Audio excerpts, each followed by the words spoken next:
High, আজকে একটা নতুন ভিডিও তোমাদের সাথে নিয়ে এসেছি।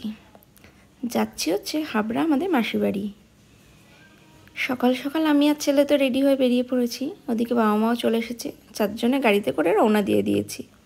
যেতে যেতে মা বললো মাসিদের জন্য কিছু কিনে নিতে, তাই বাবা মিষ্টি আর একটু আম নিয়ে নিয়েছে মাসিদের জন্য। বারাসাত থেকে কেনাকাটা করে আমরা আবার রওনা দিয়ে দিয়েছি। যেতে যেতে আকাশ খুব মেঘলা করেছে। দেখো, মেঘলা আকাশ, তার সাথে সবুজ গাছপালা, প্রকৃতিটা এত সুন্দর লাগছে যে তার একটা ছোট্ট ভিডিও তোমাদেরকে শেয়ার করে দিলাম। হাসি ঠাট্টা গল্প করতে করতে আমরা চলে এসেছি আমাদের মাসি বাড়ি। যতদূর চোখ যায় শুধু সবুজ আর সবুজ, গাছে ফুল আর ফলে ভরা, সত্যিই মনটা ভালো করে দেয়। দেখো চারদিকটা। এদিকে মাসি বাড়িতে গন্ধরাজ লেবুর গাছ হয়েছে। লেবুগুলি দেখো, যেন মনে হচ্ছে গোটা গোটা একটা বল, এত বড় বড় সাইজের। আর আমার বাবা তো সেই লেবু দেখে আর নিজেকে সামলাতে পারেনি, গাছ থেকে টেনে ছিঁড়েই ফেলেছে। দেখো লেবুগুলো দেখতে পেয়ে কি খুশি হয়েছে।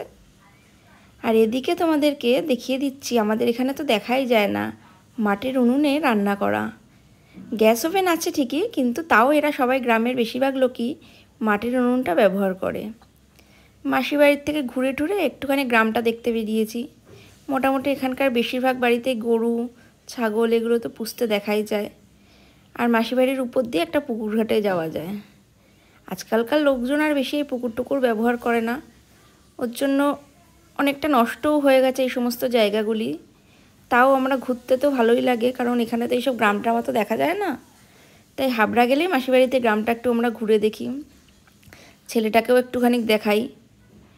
চারপাশে ঘুরতে ঘুরতে দেখো কত পেয়ারার ক্ষেত, সবুজ মাঠ, সত্যি চোখ আর মন দুটোই ভালো হয়ে যায়। আর এদিকে দেখো, আমার মাসির মেয়েটা মাঝে মাঝে ক্যামেরা ধরছে, আমিও মাঝে মাঝে ক্যামেরা করছি। এত ভালো লাগছে চারপাশটা। কেমন লাগলো তোমাদের বলো আজকে গ্রাম্য ভিডিওটা?